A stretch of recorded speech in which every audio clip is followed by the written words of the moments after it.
This is Talk Business and Politics with Roby Brock. And welcome to the program. I'm Roby Brock. We appreciate you joining us. I am joined today by Congressman Rick Crawford. He represents the 1st Congressional District of Arkansas. He's a Republican from Jonesboro. They say he is the best congressman that the 1st District has currently. So congratulations on that, Congressman Crawford. I'm glad they say that. That's good news. Let's begin with the I-40 bridge debacle here, the Memphis to West Memphis bridge, this huge fracture that was discovered. It doesn't look like it was there September of last year, so it is certainly something that has happened more recently. What do we know about the nature of the fracture of the bridge? Well, it was discovered in a routine inspection. It's an interesting relationship that we have with the state of Tennessee. Arkansas does the inspections, Tennessee does maintenance. So Arkansas, RDOT goes in and does a routine inspection. They discover this fracture. This is a pretty significant fracture. And I would remind folks that there was a 2011 seismic upgrade to this bridge. And then, of course, it was inspected last year and everything was fine. So this is a relatively recent development. But I'll also add that I was actually on that bridge just probably minutes before they shut it down. And there was a big traffic tie-up between Marion and West Memphis. I managed to get over the bridge, and I found out later that that was about the time that they shut it down. So we're thankful that we didn't see a repeat of Minneapolis, where they had a bridge collapse some years back. So the bridge is shut down. And what that means is obviously there's no traffic going over the bridge, but it also means there's no traffic going under the bridge, which means, as you know, the Memphis region, East Arkansas, Memphis, is a major logistics hub. And that includes our superhighway, the Mississippi River. And so we've got barges shut down in the hundreds that are stacked up north and south that can't go under the bridge yet. And so we're hoping that the Coast Guard will make a decision to allow that barge traffic to resume once they make that determination. That will be a huge relief, but we've still got the issue of redirecting transportation, cars and trucks over the single bridge on I-55. And then we're seeing reroutes. The trucking industry is having to do large scale reroutes. And what this means is that the delays in the reroutes add up to about a $2 million a day additional cost to the trucking industry. Do we have any idea how short-term or long-term and how sustainable this rerouting is going to be? Well, it presents a lot of challenges. We don't know what to expect in terms of duration. We also know that when we get off on those secondary roads and go through smaller towns and smaller roads, that it creates congestion problems that, cities, for example, like Helena, West Helena, aren't equipped to deal with. And then we're rerouting on other roads, and it's causing delays, not to mention potential safety issues. We don't know what the duration will be. We're hoping for a quick resolution, at least to resume barge traffic, but we're really in the dark about how long it would take before we see a repair. I was on a call with Senator Bozeman, Senator Cotton, both senators from Tennessee, and my colleagues across the river in Memphis with Secretary Buttigieg, and we certainly got their attention. We're hoping for some additional resources and emergency funding to address this, but we're not able to adequately address the timeline just yet. It's too soon to tell. I know this is still preliminary because we've just learned of this, but do you sense that this is going to be a bridge that can be fixed, or do you think this is going to require a new bridge altogether? Well, of course, I'm not an engineer, so I wouldn't speculate, but I do know that there might possibly be another fracture. I can't confirm that, but that there's also been some speculation on the TDOT side that there's some question about the global integrity of this structure. So we're going to have to start having a conversation about the cost associated with a new bridge. And then are we in a position now with the amount of the volume of traffic that traverses the Mississippi River at that point? Do we need to think about a third bridge? And so this is a major national concern because of the significance of this logistics hub. We've obviously just started in Congress a conversation. It's been going on for years, but there seems to be a new conversation going on about infrastructure, the timing of this bridge, the gas pipeline, the Colonial Pipeline ransomware attack this past week, which shut that down. Has it changed the dialogue in Washington about infrastructure from where we were, say, a week to 2 weeks ago? Oh, most assuredly. And I'll give you an example. We have both the Secretary of Energy and the Climate Czar acknowledge that pipelines were the preferable mode of transportation for petroleum products. Pipelines were more environmentally friendly, begging the question of why did they shut down Dakota and Keystone, Dakota Access and Keystone?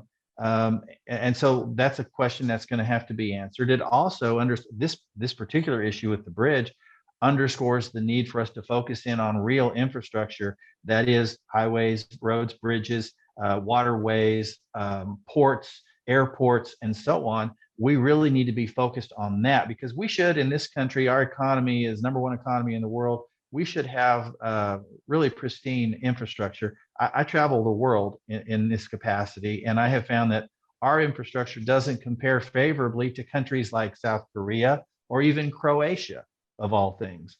And so we do need to step it up and really focus in on traditional infrastructure investment.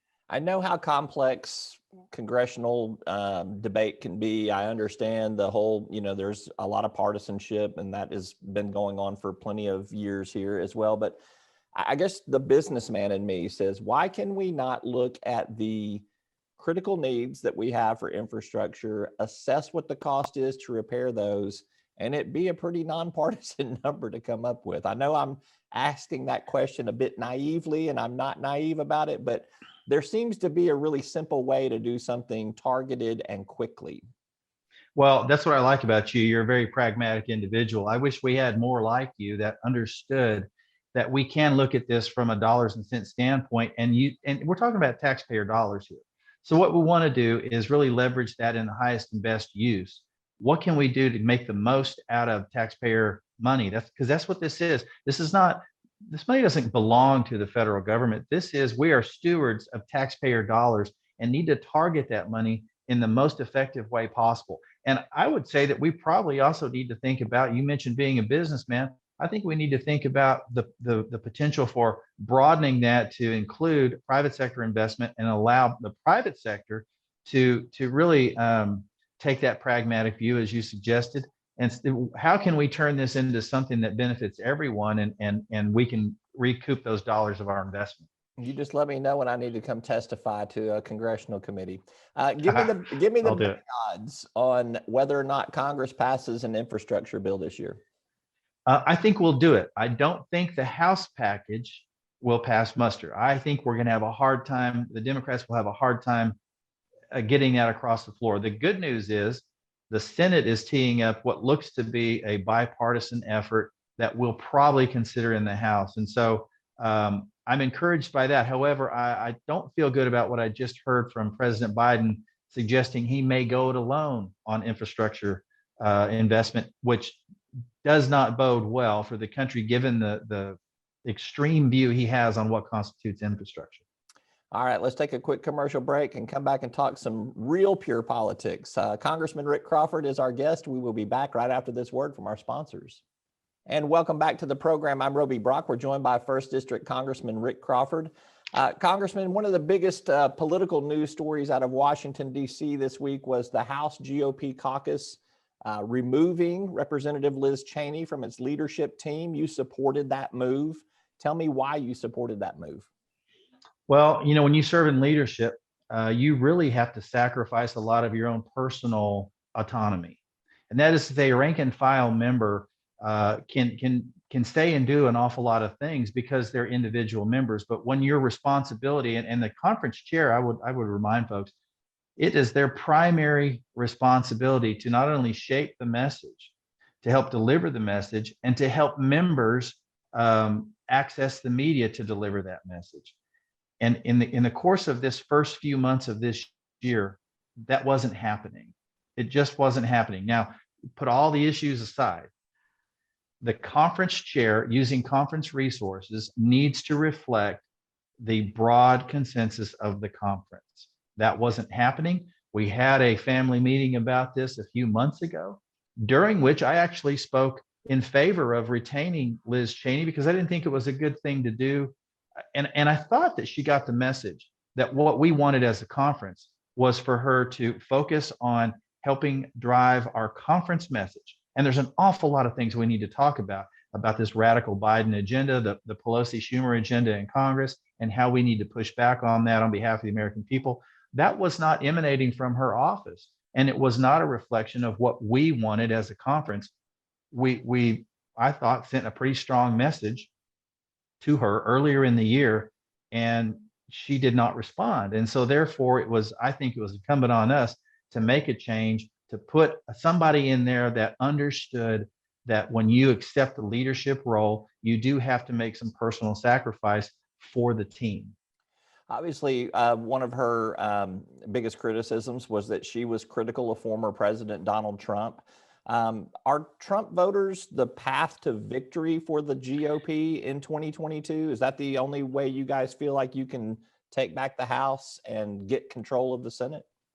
No, absolutely not. I think that that's not singular focus at all. But I would remind folks that 75 million people said yes to Donald Trump in 2020. That's a significant number.